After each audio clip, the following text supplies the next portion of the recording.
Capítulo 19. Guerra en los cielos. Amigos míos, damas y caballeros que me escuchan, esta noche vamos a estudiar el tema relacionado con la guerra en los cielos. Se ha hablado mucho sobre la gran rebelión de los ángeles contra el Eterno. Se ha afirmado que Miguel, con sus huestes de luz, hubo de pelear contra el dragón y sus secuaces. Todo esto, amigos míos, es completamente simbólico. Hay que saber entender para no caer en el error. En pasadas pláticas dimos amplias explicaciones sobre el diablo, el dragón, y ahora entraremos más a fondo en toda esta cuestión. Entre paréntesis, quiero contarles a todos los aquí presentes que yo tengo una apuesta con el diablo y esto podrá sorprenderles un poco. En cierta ocasión, no importa la fecha, la hora, sentados los dos frente a frente ante una mesa, escuché de los labios de mi propio Lucifer íntimo las siguientes afirmaciones. Yo a ti te venceré en la castidad y te lo voy a demostrar. Tú conmigo no puedes. ¿Quieres hacer una apuesta conmigo? Sí, contestó Satán.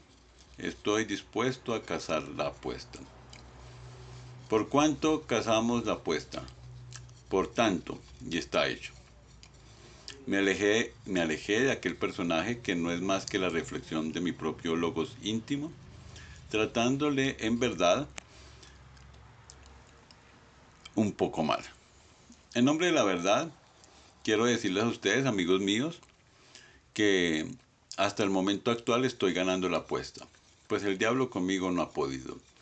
De ninguna manera ha logrado hacerme caer en tentación, aunque he tenido que librar con él tremendas batallas. La guerra, pues, es tremenda. Estoy venciendo al dragón y puedo decir que lo tengo derrotado. Esto es lo mismo que hicieron Miguel contra Lucifer. La misma lucha de todo iniciado contra su dragón.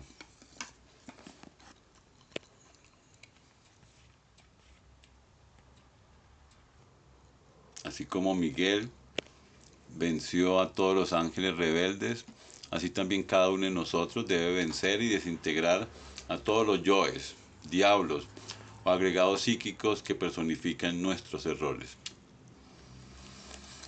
Mirado desde otro ángulo este asunto de la guerra en los cielos, encontramos que tal alegoría representa también la lucha que hubo entre los adeptos primitivos de la raza aria y los brujos de la Atlántida, los demonios del océano, etc.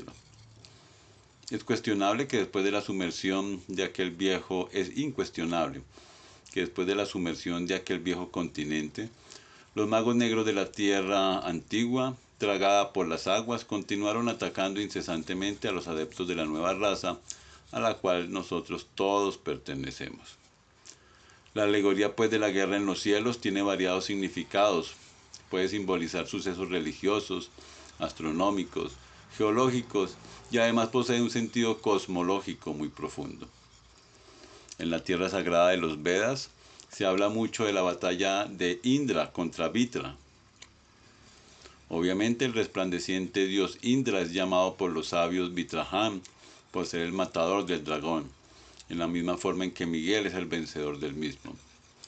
Es claro que todo iniciado que mate o venza al dragón es tragado por la serpiente y de hecho se convierte en serpiente, como Wotan.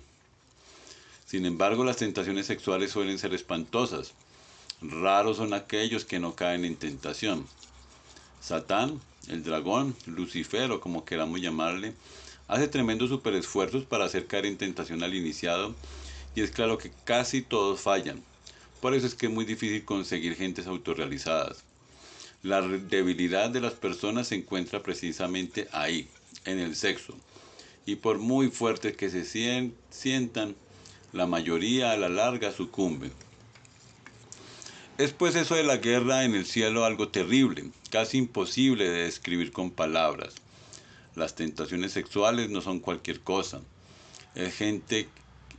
¿Es acaso muy fácil vencer al dragón? No, lo más grave de todo esto es que la gente tiene vivo el ego. Los demonios rojos de Set no han muerto. y la conciencia de cada cual embutida entre sus agregados siniestros funciona en verdad dentro de su propio condicionamiento, y otra se justifica lavándose la mano como Pilatos, o aplazando el error diciendo, hoy no pude, pero después con el tiempo triunfaré, etc. Así, en esta forma, son muy raros los Migueles que vencen al dragón. Hay que buscarlos con la linterna de Diógenes. Esas gentes son demasiado débiles, frágiles, ignorantes y absurdas. Se ha hablado también mucho sobre los ángeles caídos en los viejos textos de la antigüedad clásica, mas esto no lo entienden los ignorantes ilustrados ni los bribones del intelecto. Cualquier gurudeva que caiga en la generación animal se convierte de hecho en un ángel caído y hasta en un demonio. Es incuestionable que cuando algún adepto comete el crimen de derramar el vaso de Hermes, resucitan dentro de sí todos los elementos inhumanos que antes había desintegrado y por tal motivo se hace de hecho un demonio más. Hemos llegado pues a la raíz de un tema muy discutido, demasiado estudiado y rara vez comprendido. Lo que sucede es que para poder comprender esta cuestión se necesita haberla vivido. De nada sirven aquí las suposiciones o los vanos racionalismos. Como quiera que yo viví todo esto en un remotísimo pasado arcaico, cuando multitud de bodhisattvas lemures cometieron el error de caer en la generación animal. Por eso puedo dar testimonio sobre todo esto y explicarles crudamente tal como es, y sin suposiciones ni utopías de ninguna clase. A mí no me importa que la gente me crea o no me crea. Estoy diciendo lo que he vivido y eso es todo. Por lo demás, allá se los halle cada cual con su vida. Afirmo lo que me consta, lo que he podido ver, oír, tocar y palpar. La cuestión de los ángeles caídos está representada en el Indostán con las luchas religiosas de iranios contra brahmanes, dioses contra demonios, dioses contra asuras, tal como figura en la guerra de Mahabharata, etc. Esto de las batallas contra el dragón podemos verlo también en los Edas escandinavos, donde aparecen los haces guerreando contra los gigantes helados, Asator contra Jotuns. Quiero pues, amigos míos, que comprendan la necesidad de pelear contra el dragón. Quiero que entiendan que deben vencerlo en batallas campales, si es que en verdad aspiran ustedes a convertirse en serpientes de sabiduría y en dioses terriblemente divinos. Por favor, les ruego que salgan de la ignorancia en que se encuentran. Les suplico que estudien estos libros y que los vivan. Me duele en verdad verlos a todos ustedes convertidos en sombras débiles y miserables. Pregunta. Maestro, quisiera explicarme si al caer una persona que está trabajando en la fragua encendida de Vulcano, resurgen en ella el yo o los yoes que haya logrado desintegrar. Distinguida hermana gnóstica, es incuestionable que con cualquier caída sexual resucita de hecho y por derecho propio algún elemento subjetivo infrahumano. Por eso, nuestro Señor el Cristo dijo, el discípulo no debe dejarse caer, porque el discípulo que se deja caer tiene después que luchar muchísimo para recuperar lo perdido. Pregunta. Maestro, nos habla usted de la guerra en los cielos y sabemos por las enseñanzas que las peleas contra el enemigo secreto deben hacerse en el Averno, es decir, bajando a los infiernos. ¿Podría aclararnos esto? Amigo, es incuestionable el sentido alegórico de todos los escritores religiosos, ya sean estos cristianos, budistas, mahometanos, etc. El asunto este del cielo se refiere a estados de conciencia. Indubitablemente nuestros distintos estados conscientivos son alterados en la lucha. La batalla contra el enemigo secreto puede llevarnos a la liberación definitiva o al fracaso radical. Ciertamente resulta incongruente suponer siquiera por un momento tentaciones pasionarias en regiones divinales, inefables. Por este motivo, debemos traducir aquí la palabra cielos como estado de conciencia o como funcionalismo de la esencia, etc. Pregunta. Maestro, cuando usted hablaba de que casó apuesta con su Lucifer íntimo, ¿podemos entender que el monto de esta es su propia alma? Respuesta. Amigos, hermanos gnósticos, Existen las valorizaciones y las desvalorizaciones del ser. Existen también capitales cósmicos equivalentes a virtudes. El monto de tal apuesta se basa en determinado capital cósmico. Esto se valora en forma similar a como se valoran las monedas del mundo y por ende quedaría desprovisto de cierta cantidad de virtudes y devaluado o desvalorizado íntimamente. Creo que con lo aquí expresado los hermanos de este auditorio me han entendido. Pregunta. Maestro, se nos ha hablado que trabajando en la fragua encendida de Vulcano se puede desintegrar el ego. ¿Qué nos puedes decir al respecto? Respuesta. Distinguida dama, ya en pasadas pláticas hablamos muy ampliamente sobre el modus operandi que para la disolución del mí mismo, del sí mismo hay que hacer. También hicimos amplias explicaciones sobre el mismo tema en nuestro libro titulado El misterio del áureo florecer. Entonces dijimos que había la necesidad de trabajar con la lanza de Eros durante el coito químico o cópula metafísica. Creo pues que este auditorio ya no ignora nuestros procedimientos gnósticos esotéricos. Lo más importante consiste precisamente en saber orar durante el Sahaja Maituna. En tales instantes hay que suplicar a la Divina Madre Kundalini particular, porque cada cual tiene la suya, para que ella elimine el error que necesitamos erradicar o extirpar de nuestra psiquis. Es indiscutible que la electricidad sexual trascendente puede reducir a cenizas a cualquier defecto psicológico. Indubitablemente nuestra Madre Divina Kundalini, manejando con destreza la pica santa, podrá volver polvo a cualquier agregado psíquico, a cualquier defecto íntimo. También dijimos en pasadas cátedras que se hace necesario primero haber comprendido el defecto que queremos extirpar de nuestra propia naturaleza. Es ostensible que solo por medio de la técnica de la meditación podemos comprender en forma íntegra cualquier error. Comprensión y eliminación son básicos para la disolución del mí mismo, del sí mismo.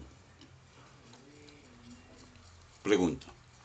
Maestro, quisiera explicarnos si derramando el vaso de Hermes se desarrolla el órgano cundartiguador. Respuesta. Distinguidas damas y caballeros, es urgente comprender que cuando se derrama el vaso de Hermes en forma continua y habitual, se desarrolla también el abominable órgano cundartiguador, la famosa cola satánica de los tenebrosos, el foat negativo, siniestro, que a la larga nos conduce por la vía descendiente, infrahumana y hasta el abismo y la muerte segunda. Pregunta. Maestro, quisiera decirnos si trabajando en la fragua encendida de Vulcano, sin derramar el vaso de Hermes, pero sin desintegrar el yo pluralizado, a la larga también se desarrollaría el órgano cundartiguador. Respuesta. Amigos, distinguida dama que hace la pregunta, se hace muy necesario comprender la necesidad de una conducta recta cuando se trabaja en la forja de los cíclopes. Aquel que no muere en sí mismo, aquel que no disuelve el ego, a la larga desarrolla el abominable órgano cundartiguador, aunque esté trabajando en la fragua encendida de Vulcano, la sexo yoga. Ya dijimos en precedentes capítulos que el abominable órgano de todas las fatalidades se desarrolla en los adúlteros, en los que traicionan al gurú, en los sinceros equivocados, acostumbrados a justificar delitos, en los iracundos y perversos, etc. Aunque estén trabajando con el tantrismo blanco, aunque no derramen el vaso de Hermes. Solo muriendo en sí mismos y trabajando de verdad en la novena esfera y sacrificándose por nuestros semejantes, es como podemos desarrollar en nuestra naturaleza íntima la serpiente ígnea de nuestros mágicos poderes. Mucho más tarde hemos de vencer al dragón totalmente, si es que en verdad anhelamos ser devorados por la serpiente para convertirnos en serpientes. Pregunta.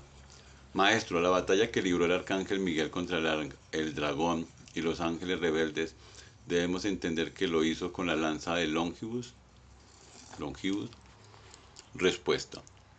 Mis amigos, la lanza de Longibus es la misma lanza de todos los pactos mágicos, la misma con la que San Jorge hiriera a su dragón. No hay duda de que esta pica santa, esta asta de Aquiles, es el emblema maravilloso de la energía sexual con la cual podemos incinerar, quemar, destruir radicalmente las diversas partes del mí mismo, del ego, del yo psicológico. Pregunta. Venerable Maestro, ¿qué es lo que alegorizan los ángeles rebeldes? Respuesta. Amigos, se dice que Miguel peleó contra el dragón y sus ángeles rebeldes como tenemos que hacer nosotros contra el Lucifer íntimo y los agregados psíquicos. Se trata de luchas interiores, secretas, terribles y hasta dolorosas. Cada uno de nosotros debe convertirse pues en un Miguel, peleando incesantemente contra el dragón y sus huestes fatales. Capítulo 20. La ley del eterno retorno. Amigos míos, reunidos esta tarde en esta casa, vamos hoy a estudiar la ley del eterno retorno de todas las cosas. A la hora de la muerte llega siempre ante el lecho el ángel de la muerte. De estos hay legión, y todos ellos trabajan de acuerdo con la gran ley. 3 cosas van al panteón o cementerio. Primero, el cadáver físico. Segundo, el cuerpo vital. Este se escapa del cuerpo físico con la última exhalación. Tal vehículo flota ante el sepulcro y se va descomponiendo lentamente a medida que el cuerpo físico se desintegra. Tercero, la expersonalidad. Este indiscutiblemente puede a veces escaparse de entre la tumba y ambular por el panteón o dirigirse a algunos lugares que le son familiares. No hay duda de que la expersonalidad se disuelve lentamente a través del tiempo. No existe ningún mañana para la personalidad del muerto. Esta en sí misma es perecedera. Aquello que continúa, aquello que no va al sepulcro es el ego, el mí mismo, el sí mismo. La muerte en sí misma es una resta de quebrados. Terminada la operación matemática solo quedan los valores. Obviamente, las sumas de valores se atraen y repelen de acuerdo con la ley de imantación universal. Flotan en la atmósfera del mundo. La eternidad abre sus fauces para tragarse al ego y luego lo expele, lo arroja, lo devuelve al tiempo. Se nos ha dicho que en el instante preciso de la muerte, en el momento en que el difunto exhala su postrer aliento, proyecta un diseño electropsíquico de su personalidad. Tal diseño continúa en las regiones suprasensibles de la naturaleza y más tarde viene a saturar el huevo fecundado. Así es como al retornar, al regresar, al reincorporarse en un nuevo cuerpo físico, venimos a poseer características personales muy similares a las de la vida anterior. Eso que continúa después de la muerte no es pues algo muy hermoso. Aquello que no es destruido con el cuerpo físico no es más que un montón de diablos, de agregados psíquicos, de defectos. Lo único decente que existe en el fondo de todas esas entidades cavernarias que constituyen el ego es la esencia, la psiquis, eso que tenemos de alma. Al regresar al nuevo vehículo físico entra en acción la ley del karma, pues no existe efecto sin causa ni causa sin efecto. Los ángeles de la vida se encargan de conectar el cordón de plata con el zoospermo fecundante. Incuestionablemente, muchos millones de zoospermos escapan en el instante de la cópula, mas solo uno de ellos goza del poder suficiente como para penetrar en el óvulo a fin de realizar la concepción. Esta fuerza, de tipo muy especial, no es un producto del acaso o del azar. Lo que sucede es que está impulsado desde adentro en su energetismo íntimo por el ángel de la vida, que en tales instantes realiza la conexión de la esencia que retorna. Los biólogos saben muy bien que los gametos masculino y femenino llevan cada uno 24 cromosomas. Sumadas estas entre sí dan la suma total de 48, que vienen a componer la célula germinal. Esto de los 48 cromosomas viene a recordarnos las 48 leyes que gobiernan el cuerpo físico. La esencia viene a quedar pues conectada con la célula germinal por medio del cordón de plata y como quiera que tal célula se divide en 2 y las 2 en 4 y las 4 en 8 y así sucesivamente para el proceso de gestación fetal, Es claro que la energía sexual se convierte de hecho en el agente básico de tal multiplicación celular. Esto significa que en modo alguno podría realizarse el fenómeno de la mitosis sin la presencia de la energía creadora. El desencarnado, aquel que se prepara para retornar a un nuevo cuerpo físico, no penetra en el feto, solo viene a reincorporarse en el instante en que la criatura nace, en el momento preciso en que realiza su primera inhalación. Muy interesante, resulta que con la postrera exhalación del moribundo viene la desencarnación y que con la primera inhalación reingresamos a un nuevo organismo. Es completamente absurdo afirmar que uno escoge en forma voluntaria el lugar en donde se debe renacer. La realidad es muy diferente.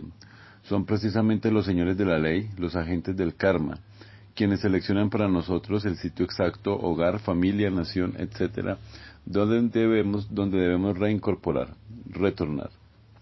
Si el ego pudiera escoger el sitio, lugar o familia, etc., para su nueva reincorporación, entonces los ambiciosos, orgullosos, avaros, codiciosos, buscarían los palacios, las casas de los millonarios, las ricas mansiones, los lechos de rosas y de plumas, y el mundo sería toda riqueza y suntuosidad. No habría pobres, no existiría el dolor ni la amargura, nadie pagaría karma, todos podríamos cometer los peores delitos sin que la justicia celestial nos alcanzara, etcétera, etcétera, etcétera. La cruda realidad de los hechos es que el ego no tiene derecho para escoger el lugar o la familia donde debe nacer. Cada uno de nosotros tiene que pagar lo que debe. Escrito está que el que siembra rayos cosechará tempestades. Ley es ley y la ley se cumple.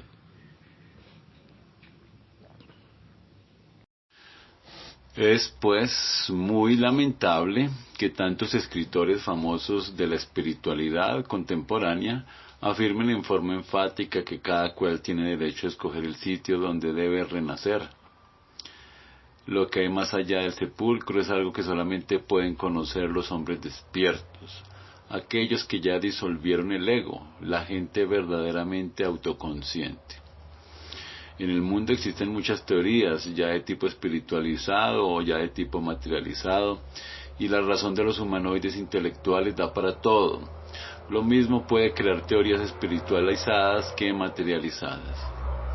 Los homúnculos racionales pueden elaborar dentro de su encéfalo cerebral, mediante los procesos lógicos más severos, una teoría materialista como una espiritualista, y tanto en una como en la otra, tanto en la tesis como en la antítesis, la lógica de fondo es realmente admirable.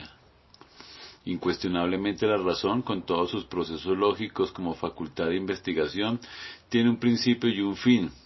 Es demasiado estrecha y limitada, pues como ya dijimos, se presta para todo, sirve para todo, lo mismo para la tesis que para la antítesis.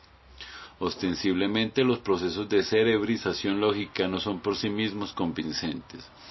Por el hecho concreto de que con ellos se puede elaborar cualquier tesis espiritualizada o materializada, demostrando ambas el mismo rigor lógico, ciertamente plausible para todo razonador humanoide. No es posible, pues, que la razón conozca verdaderamente nada de lo que hay de Texas para arriba, de lo que está más allá, de eso que continúa después de la muerte. Ya don Immanuel Kant, el gran filósofo alemán, demostró con su gran obra titulada La crítica de la razón pura, que la razón por sí misma no puede conocer nada sobre la verdad, sobre lo real, sobre Dios, etc. No estamos nosotros pues lanzando al aire ideas a priori. Lo que estoy diciendo con tanto énfasis puede ser documentado con la citada obra del filósofo mencionado. Obviamente tenemos que descartar la razón como elemento de cognición idóneo para el descubrimiento de lo real.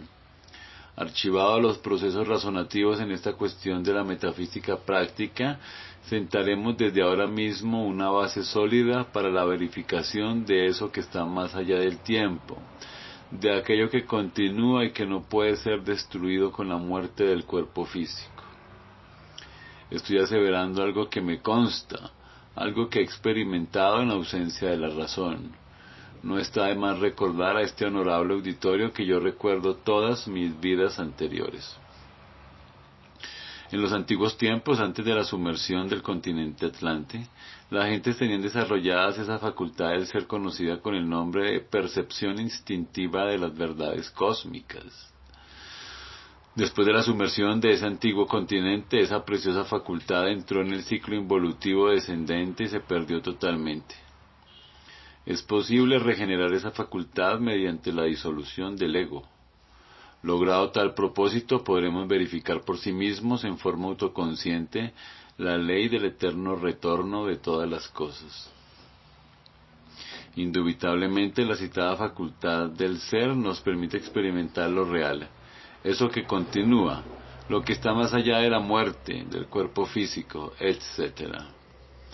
Como quiera que yo poseo tal facultad desarrollada, puedo afirmar con plena autoridad lo que me consta, lo que he vivido, lo que está más allá, etc.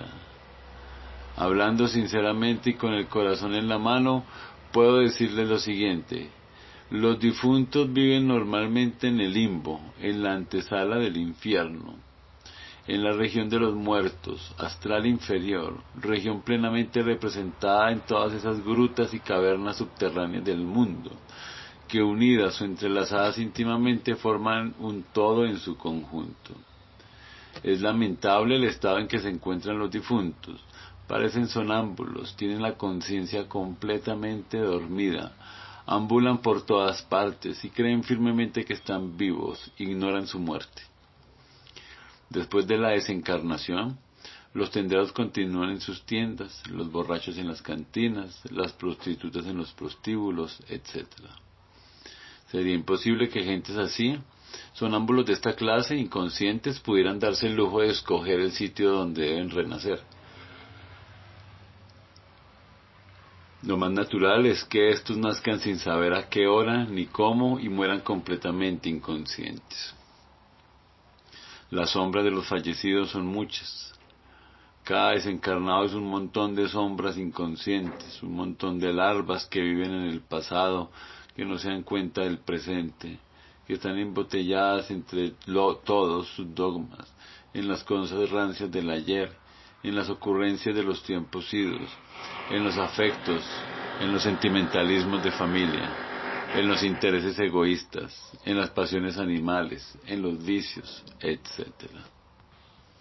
Al renacer, la esencia se expresa durante los primeros 3 o 4 años de la infancia, y entonces la criatura es hermosa, sublime, inocente, feliz. Desafortunadamente, el ego comienza a expresarse poco a poco al acercarnos a la edad de 7 años, y viene del todo a manifestarse cuando la nueva personalidad ha sido totalmente creada. Es indispensable comprender que la nueva personalidad se crea precisamente durante los primeros 7 años de la infancia, y que se robustece con el tiempo y las experiencias. La personalidad es energética, no es física, como pretenden muchas personas, y después de la muerte se descompone lentamente en el panteón, hasta desintegrarse radicalmente. Antes de que la nueva personalidad se forme totalmente, la esencia puede darse el lujo de manifestarse con toda su belleza, y hasta hace que los niños pequeños sean ciertamente psíquicos, sensitivos, clarividentes, puros, etc. Cuán felices seríamos si no tuviéramos ego, si solo se expresara en nosotros la esencia. Indiscutiblemente entonces no habría dolor, la tierra sería un paraíso, un Edén, algo inefable, sublime. El retorno del ego a este mundo es verdaderamente asqueante, horripilante, abominable. El ego en sí mismo irradia ondas vibratorias siniestras, tenebrosas, nada agradables. Yo digo que toda persona, en tanto no haya disuelto el ego, es más o menos negra, aunque esté caminando por la senda de la iniciación y aunque presuma de santidad y de virtud. El incesante retorno de todas las cosas es una ley de la vida, y lo podemos verificar de instante en instante y de momento en momento. Retorna a la tierra a su punto de partida cada año, y entonces celebramos el año nuevo. Retornan todos los astros a su punto de partida original, retornan los átomos dentro de la molécula a su punto inicial, retornan los días, retornan las noches, retornan las 4 estaciones, primavera, verano, otoño, invierno, retornan los ciclos, kalpas, yugas, manjambantaras, etc. Es pues la ley del eterno retorno algo indiscutible, irrefutable, irrebatible. Maestro, nos ha dicho usted que no hay ningún mañana para la personalidad del muerto y que el cuerpo etérico se va desintegrando poco a poco. Quisiera saber si la personalidad dura más que el cuerpo físico en la desintegración. Respuesta. La pregunta que sale del auditorio me ha parecido interesante y con el mayor placer me apresuro a responderla. Incuestionablemente, la expersonalidad es de mayor duración que el fondo vital eliminado.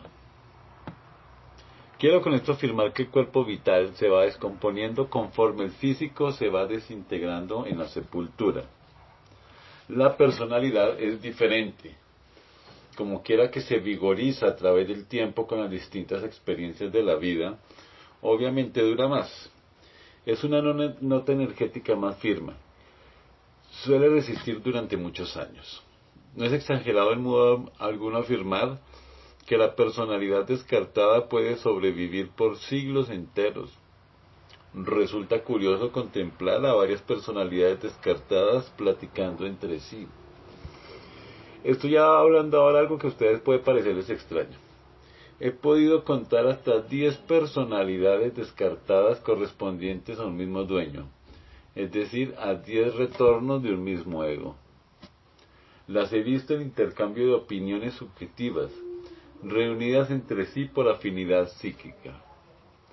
Sin embargo, quiero aclarar un poco más esto para evitar confusiones. Yo he dicho que uno no nace con la personalidad, que debe formarla, que esto es posible durante los primeros 7 años de la infancia. También he afirmado que en el instante de la muerte tal personalidad va al panteón y que a veces ambula dentro del mismo o se esconde entre su sepultura. Pensad ahora por un momento en un ego que después de cada retorno se escapa del cuerpo físico. Es claro que deja tras de sí a la personalidad. Si reunimos, por ejemplo, 10 vidas de un mismo ego, tendremos 10 personalidades diferentes. Y estas pueden reunirse por afinidad para platicar en los panteones y hacer intercambio de opiniones subjetivas. Indubitablemente, tales expersonalidades se van desintegrando, debilitando poco a poco, se van extinguiendo, hasta desintegrarse por último radicalmente. Empero, el recuerdo de tales personalidades continúa en el mundo causal, a través de los archivos acásicos de la naturaleza. En instantes en que platico con ustedes aquí esta noche, me viene a la memoria una antigua existencia que tuve como militar durante la época del Renacimiento en la vieja Europa. En cualquier instante, mientras trabajaba en el mundo de las causas naturales como hombre causal, se me ocurrió sacar de entre los archivos secretos en esa región el recuerdo de tal personalidad. El resultado fue ciertamente extraordinario. Vi entonces a aquel militar vestido con el uniforme de la época en que vivió. Desenvainando su espada, me atacó violentamente. No me fue difícil conjurarle para guardarle nuevamente entre los archivos. Esto significa que en el mundo de las causas naturales, todo recuerdo está vivo, tiene realidad. Y esto es algo que puede sorprender a muchos estudiantes esoteristas y ocultistas. Maestro, nos dice que la personalidad no nace con el ego. ¿Qué nos puede decir sobre el nacimiento del cuerpo vital? Amigo, quiero que ustedes comprendan que el cuerpo vital, asiento básico de la vida orgánica, ha sido diseñado por los agentes de la vida de acuerdo con la ley de causas y efectos. Aquellos que en su pasada existencia acumularon deudas muy graves podrán nacer con un cuerpo vital defectuoso, el cual, como es muy natural, servirá de base para un cuerpo también defectuoso.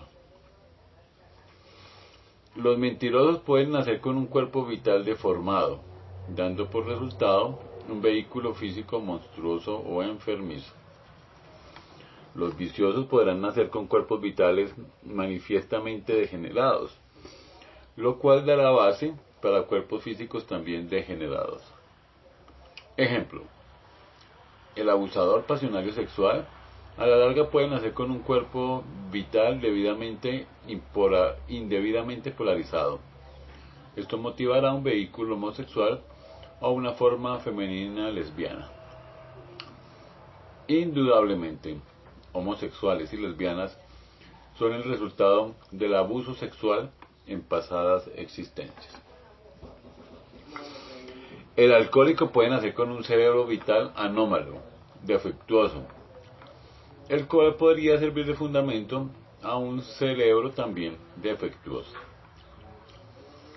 El asesino, el homicida, aquel que incesantemente repite tan horrendo delito, a la larga puede nacer inválido, cojo, paralítico, ciego de nacimiento, deformado, horripilante, asqueante, ideático o definitivamente loco. Es bueno saber que el asesinato es el peor grado de corrupción humana, y de ninguna manera podría el asesino retornar con un vehículo sano. Sería pues muy largo hablar en este instante sobre este punto relacionado con la pregunta que se me ha hecho. Maestro, ¿los que nacen con defectos físicos entonces no son taras hereditarias? Respuesta: distinguida dama, su pregunta es muy importante y merece que la examinemos en detalle. Las taras hereditarias ostensiblemente están puestas al servicio de la ley del karma. Vienen a ser el mecanismo maravilloso mediante el cual se procesa el karma. Evidentemente la herencia está en los genes del sexo. Allí la encontramos y mediante estos trabaja la ley con todo el mecanismo celular. Es bueno comprender que los genes controlan la totalidad del organismo humano. Se hallan en los cromosomas, en la célula germinal, son el fundamento de la forma física.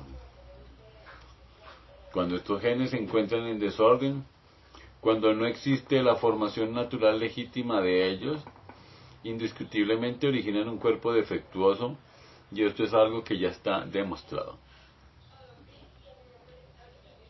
Pregunta: maestro, los egos desencarnados que están profundamente dormidos en la región de los muertos y creen que aún viven, ¿cómo pueden representarse las escenas de su vida si carecen de cuerpo mental? La pregunta que el Señor hace resulta equivocada en el fondo. Esto significa que está mal planteada. El ego pluralizado es mente. Ya hemos hablado claramente. Ya hemos dicho que el animal intelectual equivocadamente llamado hombre no tiene mente sino mentes. Indubitablemente los diversos agregados psíquicos que componen el ego no son más que diversas formas mentales, pluralización del entendimiento. Al retornar todo ese conjunto de mentes o yoes pendencieros y gritones, suele suceder que no todos consiguen reincorporarse. De una suma total de agregados psíquicos, algunos de estos ingresan a la involución sumergida al reino animal, el reino mineral, o se reincorporan en otros organismos animales, o se adhieren a determinados lugares, etc. Después de la muerte, cada uno de estos agregados vive en sus propias ocurrencias y deseos, siempre en el pasado, nunca en el presente. No olviden ustedes, amigos míos, que el yo es memoria, que el yo es tiempo, que el yo es un libro de muchos tomos. Pregunta: por lo que usted nos acaba de decir, maestro, siendo nosotros legión de yoes, debo concluir que tampoco tenemos realidad, por ser también forma mental. ¿Estoy en lo correcto? Distinguido amigo, señores y señoras, deben ustedes entender que el animal intelectual equivocadamente llamado hombre todavía no es un ser logrado. Esto significa que uno es un punto matemático en el espacio, que accede a servir de vehículo a determinadas sumas de valores. Cada sujeto es un pobre animal pensante condenado a la pena de vivir. Una máquina controlada por múltiples agregados psíquicos infrahumanos y bestiales. Lo único digno que hay dentro de cada uno de nosotros es la esencia, el material psíquico, la materia prima para fabricar alma, y esta, desafortunadamente, está enfrascada entre todos estos agregados psíquicos inhumanos. Ser hombre es algo muy diferente. Para esto se necesita desintegrar el ego y fabricar los cuerpos existenciales superiores del ser. Creo que ahora me han entendido. Pregunta. Maestro, ¿quiere usted decir entonces que en efecto somos formas mentales en una realidad objetiva? Amigo, por favor, entiéndame. Cuando hablo de agregados psíquicos me refiero a formas mentales. Es claro que tales agregados son ciertamente cristalizaciones de la mente. Y esto creo que ustedes lo entienden. No me parece necesario seguir explicándolo. Ya está dicho. Pregunta. ¿Me va usted a decir, querido maestro, que todos estos muy distinguidos exponentes del poder mágico de la mente, que exaltan la gran importancia de tener una mente positiva, están pues en el error?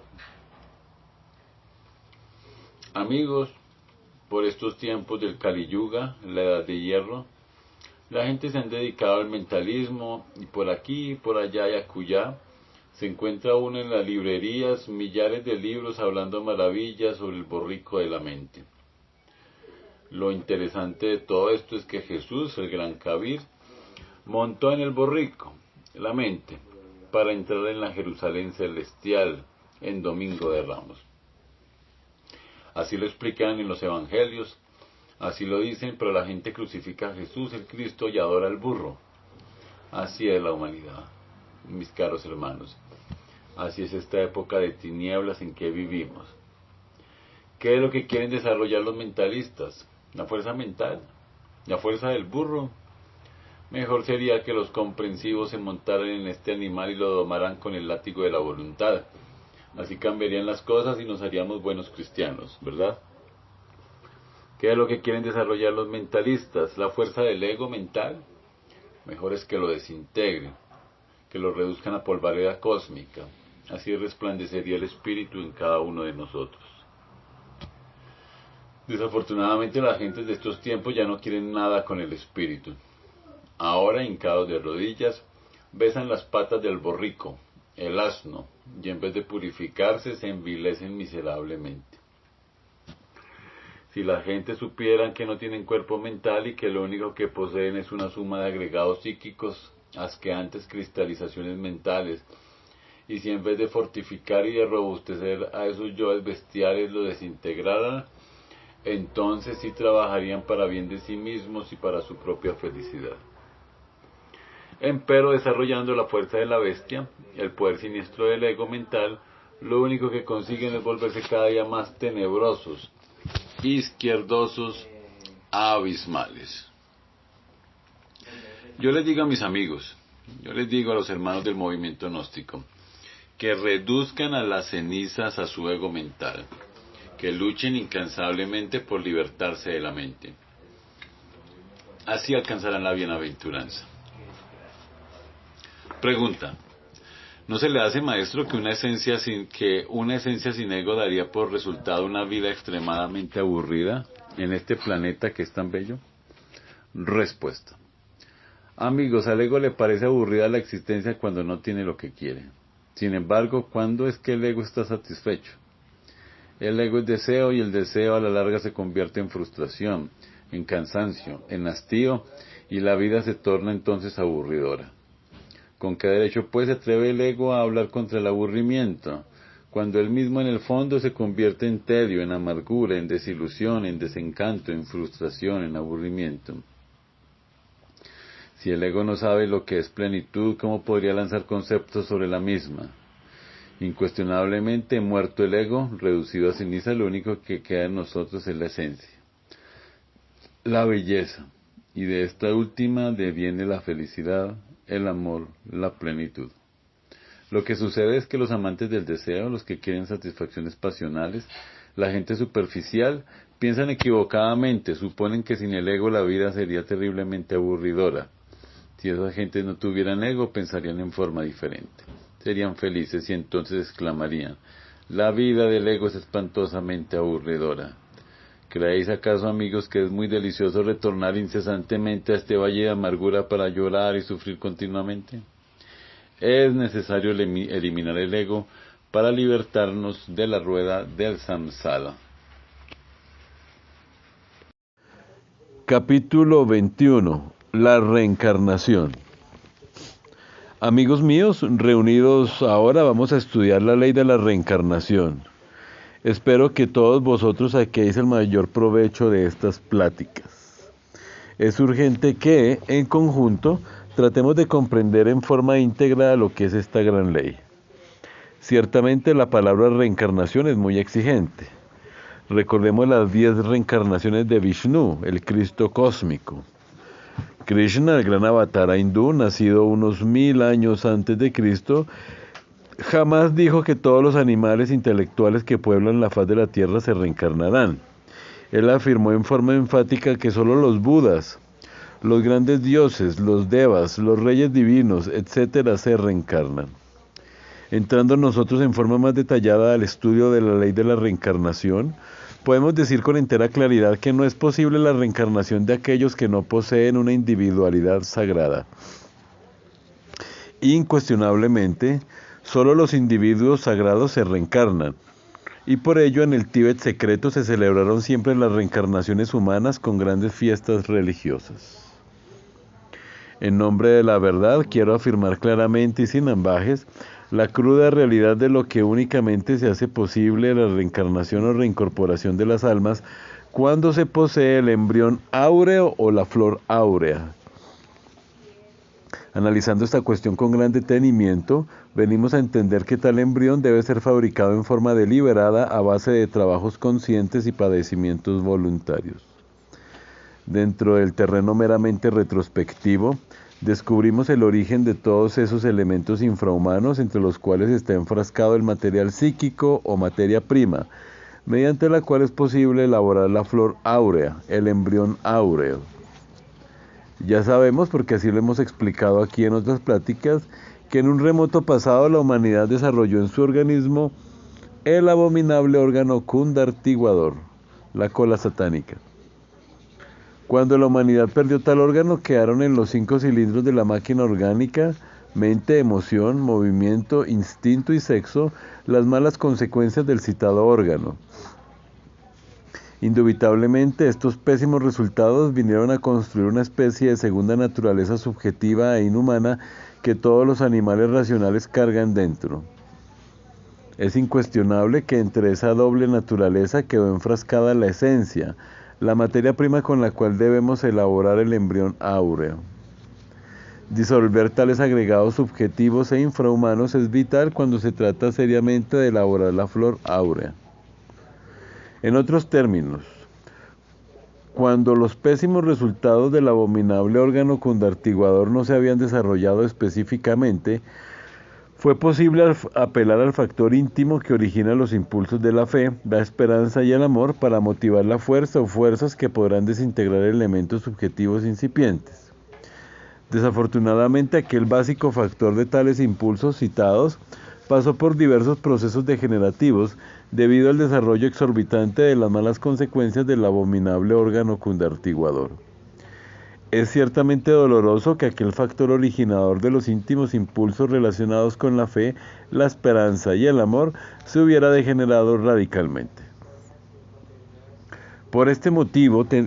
Es por este motivo que tenemos que apelar ahora al único factor que todavía no se ha perdido. Quiero referirme en forma enfática a la esencia, al material psíquico, que es ciertamente el fundamento, la base de toda nuestra organización psíquica. Liberar tal esencia es urgente, inaplazable, impostergable, si queremos elaborar seriamente la flor áurea, el embrión áureo. Desgraciadamente, esta materia prima, este material psíquico, no toma parte en las actividades rutinarias de nuestro mal llamado estado de vigilia. Es lástima que este factor sobre el cual están establecidos todos los procesos psíquicos se encuentre enfrascado entre las zonas subconscientes. Conseguir que tal factor salga del estado meramente subjetivo para manifestarse en forma autoconsciente y objetiva dentro de nuestras actividades de la vida diaria es vital, urgente, necesario. Es pues el ego con todos sus agregados psíquicos, esa doble naturaleza antihumana, ese apéndice infrahumano dentro del cual está embotellada la conciencia. Si queremos poseer una individualidad sagrada, debemos apelar al bisturí de la autocrítica para hacérsele la disección a todos esos falsos valores que constituyen el mí mismo. Se ha hablado mucho sobre comprensión creadora. Es indispensable conocer en forma íntegra, unitotal, todos los defectos psíquicos que poseemos. Comprender intelectualmente no es todo.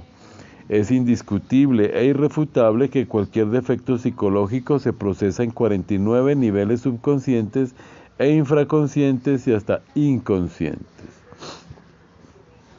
La comprensión en tal o cual nivel no es suficiente. Se necesita con urgencia entender a fondo nuestros defectos. Se hace indispensable perforarlos si es que realmente queremos exterminarlos, aniquilarlos. Sin embargo, la comprensión creadora, a pesar de ser urgente e inaplazable, no es todo. Nosotros los gnósticos vamos mucho más lejos. Queremos capturar, aprehender el hondo significado de aquello que hemos comprendido íntegramente. No es posible originar aquellos impulsos íntimos que han de provocar cambios radicales en nuestra psiquis cuando no hemos logrado capturar el hondo significado de tal o cual defecto psicológico. Obviamente nosotros venimos a quedar debidamente preparados para tal o cual cambio íntimo cuando hemos comprendido este o aquel error de nuestra psiquis. Después viene la eliminación y entonces apelamos a las fuerzas de tipo superior. Alguien podrá, por ejemplo, haber comprendido el defecto de la ira y hasta podría haberse dado el lujo de capturar su hondo significado y sin embargo continuar con ello.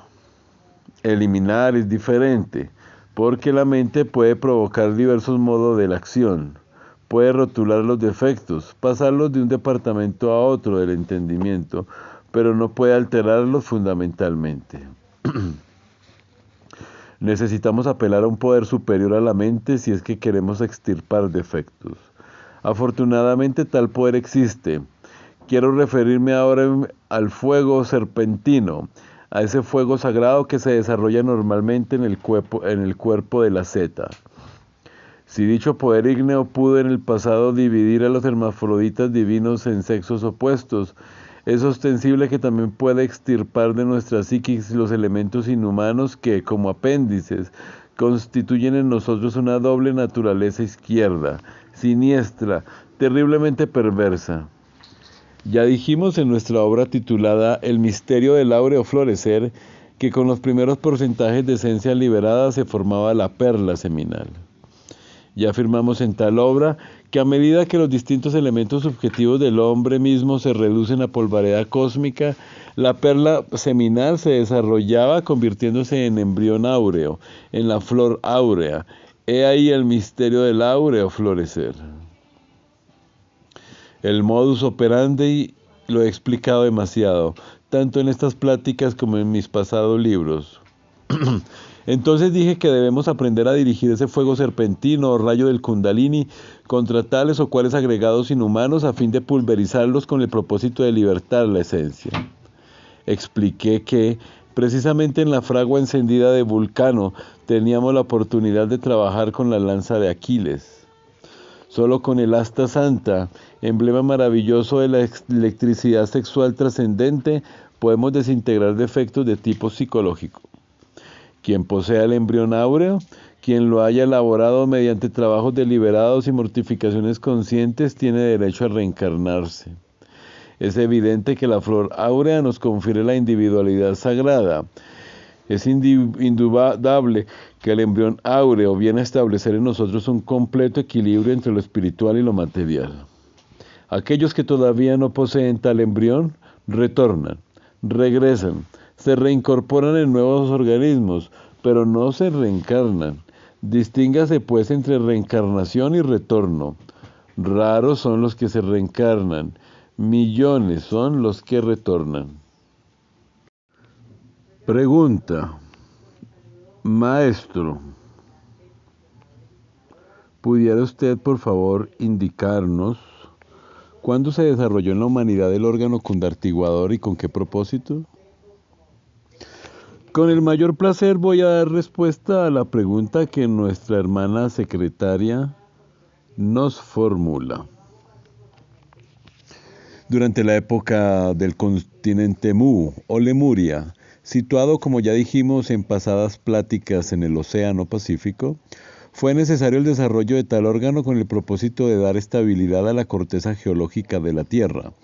Como quiera que la máquina humana transforma automáticamente las energías cósmicas para retransmitirlas a las capas interiores del organismo planetario en que vivimos, cualquier cambio que se opera en tales máquinas origina determinados resultados en el interior de nuestro planeta Tierra. Fue entonces por aquella época, hace unos 18 millones de años o algo más, que los cosmocratores dejaron plena libertad al Lucifer interior de cada cual a fin de que se desarrollara esa cola de los simios, ese abominable órgano cundartiguador en cada organismo humano. Indubitablemente, con tal proceder de los cosmocratores, se alteró la transformación energética dentro del interior humano, originando resultados magníficos para la corteza geológica del mundo, pues ésta se estabilizó, pero siniestros para la humanidad. Mucho más tarde en el tiempo, los dioses eliminaron del organismo el apéndice nefasto, pero no pudieron eliminar sus consecuencias, pues éstas, como ya dijimos, se convirtieron en una segunda naturaleza inhumana y perversa dentro de cada uno de nosotros. Pregunta: Maestro, ¿entonces los cosmocratores tuvieron la culpa de las consecuencias inhumanas que hoy carga la humanidad en sus organismos? Respuesta: esta pregunta me parece interesante. Los dioses que en eso intervinieron cometieron algunos errores de cálculo y por tal motivo tuvieron la culpa. Quiero que ustedes sepan que los dioses también se equivocan. Es claro que en un futuro día cósmica, esos inefables tendrán que pagar su correspondiente karma cósmico. Pregunta: siendo la esencia lo único que constituye nuestra organización psíquica, decía usted, Maestro, que afortunadamente no se ha perdido, ¿quiere esto decir que habría peligro de que se perdiera la esencia? Respuesta: con el mayor placer voy a contestar la pregunta del caballero. Con todo respeto me permito decir al auditorio que me escucha que la pregunta está un poco mal formulada. No he dicho que la esencia sea nuestra organización psíquica. Solo he querido afirmar que aquella es el factor básico de toda nuestra organización psíquica y esto es un poco diferente. Ostensiblemente, no es posible que la esencia se pierda. Por ello afirmo que es el único factor que afortunadamente no se ha perdido. Aunque la esencia enfrascada entre el ego hubiese de involucionar en el tiempo dentro de los mundos infiernos, es evidente que jamás se perdería, porque disuelto el ego, ella quedaría libre y dispuesta, como ya lo hemos dicho tanto, para entrar en nuevos procesos evolutivos. Pregunta: Venerable Maestro, hace usted hincapié no solamente en la comprensión, sino en descubrir el hondo significado de nuestros defectos psicológicos. Yo entiendo que la comprensión tiene por objeto identificar a sus defectos y el hondo significado tiene por objeto descubrir el daño que el defecto puede causarnos como obstáculo para nuestra autorrealización. ¿Estoy en lo correcto? Respuesta: la pregunta que ha salido del auditorio vale la pena responderla. Comprensión no es identificación. Alguien podría identificar un defecto psicológico sin haberlo comprendido. Distingamos pues entre comprensión e identificación. Esto de la comprensión es muy elástico. Los grados de comprensión varían. Puede que hoy comprendamos tal o cual cosa de cierto modo y en cierta manera, en forma relativa y circunstancial, y mañana comprendamos mejor. La aprehensión del hondo significado de tal o cual defecto solo es posible mediante todas las partes de nuestro ser íntegro. Si algunas partes de nuestro ser han capturado el hondo significado, mas otras partes de nuestro mismo ser no lo han capturado, entonces el significado íntegro y profundo tampoco ha sido aprehendido unitotalmente. Sobre aquello que es el hondo significado, sobre su sabor específico, no debemos formarnos preconceptos. Lo que es el significado profundo de tal o cual error, solo podemos vivenciarlo directamente en el momento preciso, en el instante adecuado. Es por ello que en modo alguno podríamos formarnos ideas preconcebidas sobre aquello que podría ser el hondo significado de nuestros errores psicológicos. Pregunta. Gracias, maestro, por esta explicación, lo cual nos revela que la comprensión realmente es una función de la mente y el hondo significado una función de la conciencia. ¿Es esto correcto? Respuesta. Amigos, la mente con todos sus funcionalismos es femenina, receptiva, absurda de volverla positiva. Necio sería elaborar ideas, preconceptos, teorías. Siendo pues la mente un instrumento meramente pasivo por naturaleza, no podría por sí misma ocupar el puesto de la comprensión. Distingan ustedes entre lo que es la comprensión y lo que es el instrumento que usamos para manifestarnos en el mundo. Obviamente la comprensión pertenece más bien a la esencia, a los funcionalismos íntimos de la conciencia, y eso es todo. El hondo significado de tal o cual error psicológico difiere de la comprensión por el hecho mismo de pertenecer a las diversas percepciones o experiencias directas vividas por las diversas partes del ser unitotal. Pregunta. Maestro, ¿el hombre que reencarna puede escoger el lugar y la familia donde regresa con la conciencia despierta? Respuesta. Con el mayor placer voy a dar respuesta a esta nueva pregunta. Permítaseme informar a todos los aquí presentes que aquel que posee el embrión áureo, de hecho también tiene conciencia despierta. En este caso, le es dable elegir voluntariamente el signo zodiacal bajo el cual desea reincorporarse, reencarnarse, reencarnificarse. Sin embargo, no le es posible alterar su karma. Podría seleccionar diversos tipos de nacimiento, familia, nación, ciudad, etc., pero siempre de acuerdo con sus deudas kármicas. Esto significa que podría resolverse a pagar tal o cual deuda de acuerdo con su libre elección, mas en modo alguno podría evitar esas deudas. Solo tendría derecho a escoger entre tal o cual deuda, pagar primero, y eso es todo. Maestro, ¿el bodhisattva caído pierde su embrión áureo? Respuesta. Esta pregunta es ciertamente muy original y por tal motivo conviene que la respondamos concretamente. Se hace necesario comprender que el embrión áureo es imperecedero, inmortal, eterno.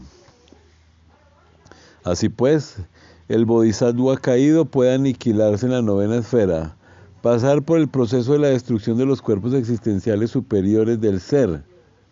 Sin embargo, jamás perdería el embrión áureo. Después de su destrucción radical o aniquilación definitiva del ego, resurgiría, volvería a la superficie de la tierra, a la luz del sol, para reiniciar o empezar una nueva evolución.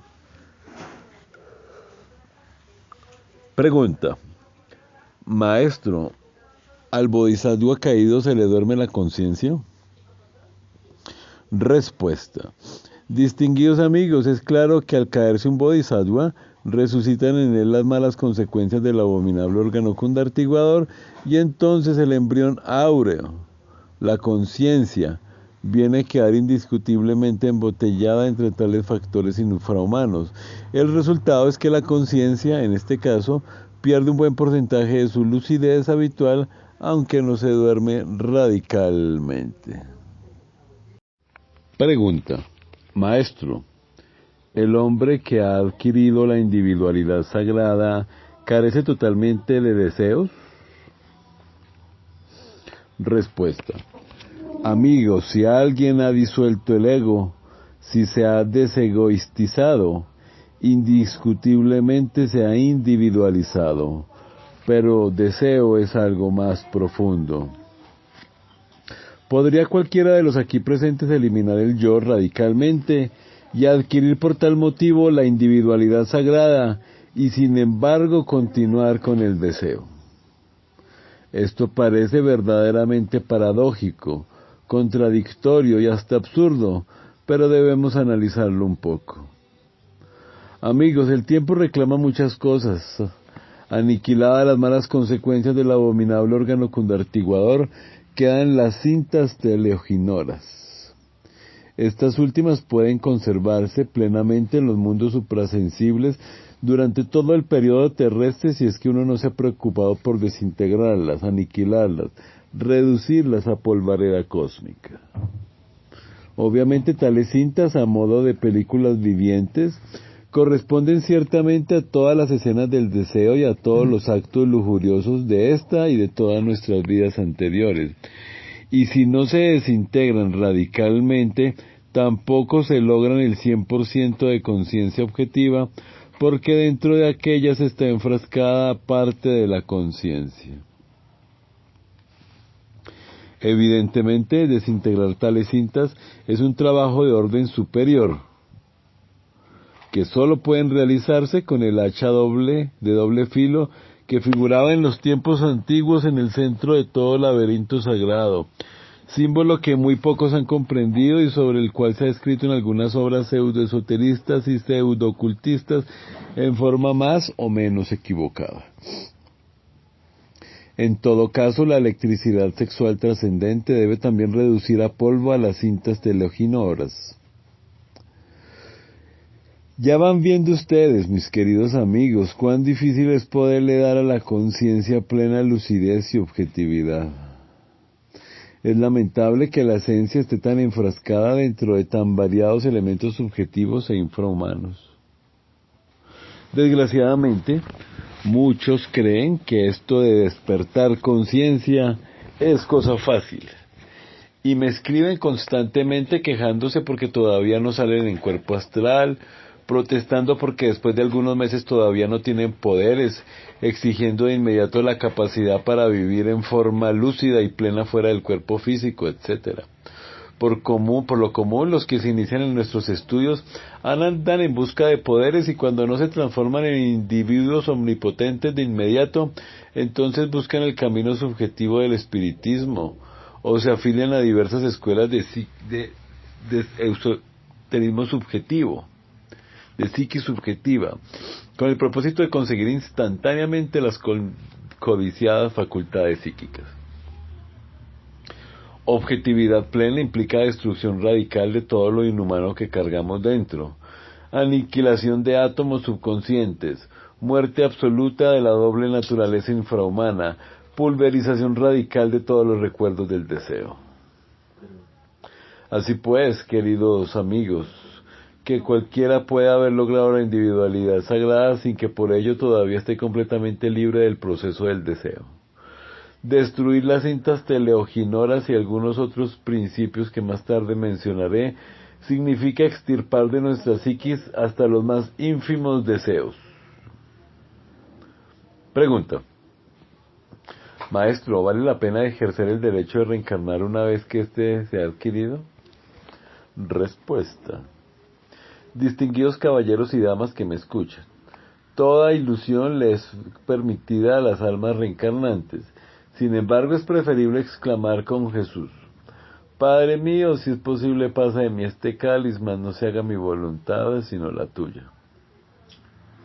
En instantes en que platico con ustedes aquí dentro de este estudio de mi propia casa, que es la de ustedes, me viene a la memoria algo muy interesante. Sucedió que cierta noche fui llamado telepáticamente por un grupo de maestros de la venerable Gran Logia Blanca. Abandoné el cuerpo físico y todas las partes de mi ser íntimo, integradas y revestidas con los cuerpos existenciales del ser, hubieron de concurrir al llamado. Flotando en mi espacio, me posé suavemente sobre la azotea de un gran edificio. Me recibieron los adeptos de la fraternidad oculta con exclamaciones de júbilo diciendo: «¡Ha venido el arcángel Samael!». Y después de los consabidos abrazos y salutaciones, fui interrogado en la siguiente forma: «Tú, como avatara de la nueva era acuaria, debes respondernos sobre la conveniencia o inconveniencia de entregarle a la humanidad terrestre las naves cósmicas. Es de gran responsabilidad vuestra respuesta». Hincado de rodillas, vi entonces con mi sentido espacial el uso que los terrícolas podrían hacer en el futuro con tales naves. El ojo de Dagmar me permitió entonces ver dentro de tales naves, en un futuro inmediato, comerciantes, prostitutas, dictadores, viajando a los otros planetas del sistema solar, llevando la discordia a otros rincones del universo, etc.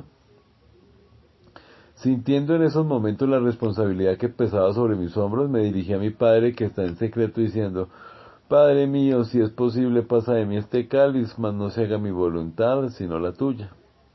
Aquellas palabras vibraron en los 9 cielos, de esfera en esfera, de mundo en mundo. Pasaron los años y todo quedó resuelto. Mi padre que está en secreto dio la respuesta adecuada: selección del personal humano. Entregar esas naves a ciertos grupos muy selectos de la humanidad.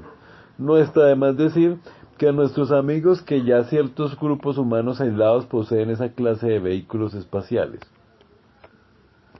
En una región inaccesible del Himalaya, donde jamás los invasores comunistas podrán llegar, existe una comunidad de lamas que recibieron cierta cantidad de tales navíos cósmicos con los cuales viajan a otros mundos del espacio. Estos lamas, que tuvieron la dicha de recibir tan preciosos regalos, son individuos sagrados, gente con el embrión áureo desarrollado, seres que se reencarnan.